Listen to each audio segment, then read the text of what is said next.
Jason Carter had just celebrated his 47th birthday, and to most, he had everything a man could want.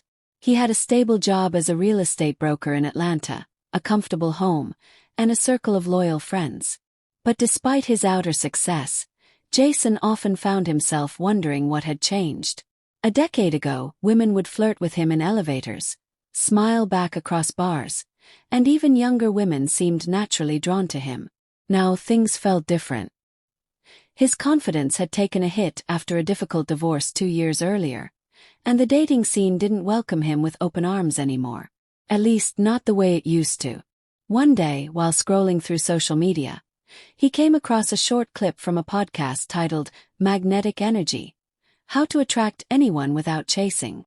The speaker, a charismatic man in his 60s, talked about energy, confidence, and emotional leadership. Jason wasn't the type to buy into trendy self-help slogans, but something about the calm authority in the man's voice held him captive. That night, unable to sleep, he played the entire episode and found himself intrigued. The next morning, Jason decided to make some changes. Not gimmicks or tricks, but something deeper. First, he realized that his focus had been entirely outward. He had been chasing validation from others, especially women, hoping their interest would confirm his worth.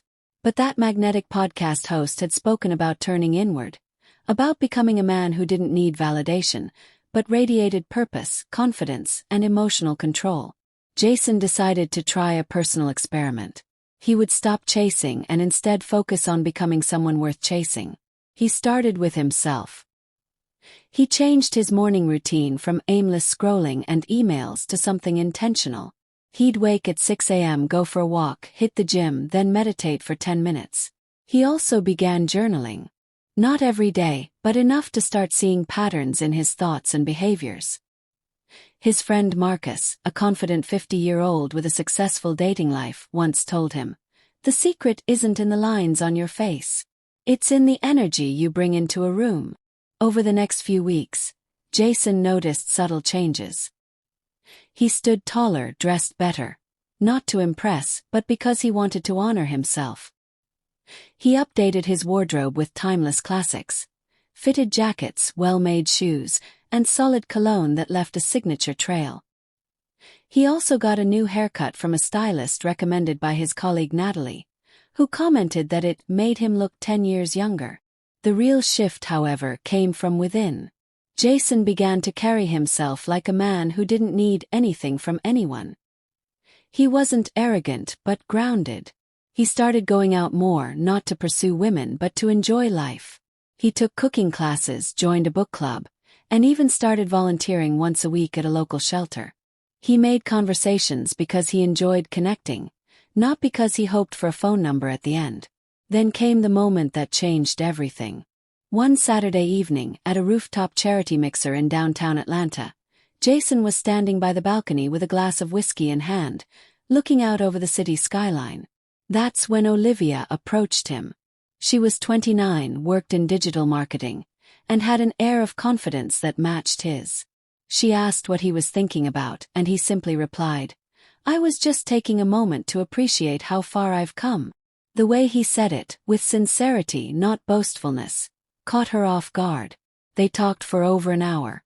She later told him it was one of the most engaging conversations she'd ever had with a man, especially someone nearly 2 decades older. "You didn't try to impress me," she said. "You just were you." Over the next few months, similar encounters began to happen. At the gym, the 26-year-old yoga instructor invited him to coffee. At the bookstore, a young editor named Hannah asked his opinion on a Hemingway novel. And at a dinner party, a friend's 30-year-old cousin openly asked him if he was single. Jason never played games, never put on an act.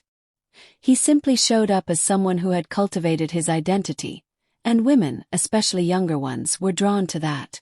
The reason younger women were chasing him wasn't because he was older or had money. It was because he had become a presence.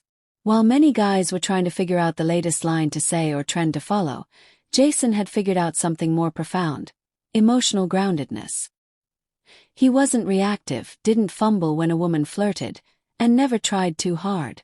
That stability, that quiet confidence made him stand out.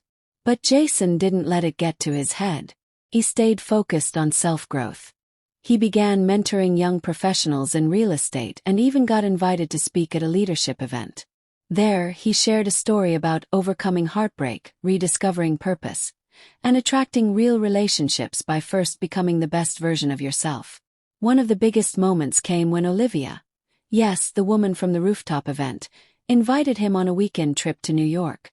Over dinner, she opened up. "You know why I was first drawn to you?" she asked. "Because you weren't trying to get anything from me. You didn't come off like most guys. You weren't needy, you weren't proving anything. You were just being. And that made you magnetic." Jason smiled. He didn't say much. He'd learned that the most powerful men don't need to fill silence. He raised his glass and clinked hers gently. His story became somewhat of a legend in his circle. Friends who hadn't seen him in years would ask what his secret was. He always answered the same way. Stop chasing people. Chase purpose. Invest in yourself. Women, especially younger women, aren't attracted to age. They're attracted to self-assured energy. He never claimed to have all the answers. He simply kept growing, kept evolving, and stayed emotionally available without being emotionally desperate. His relationships improved, romantic, professional, and personal.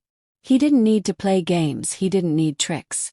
All he needed was to become the version of himself that was so aligned, so purposeful, that people couldn't help but notice.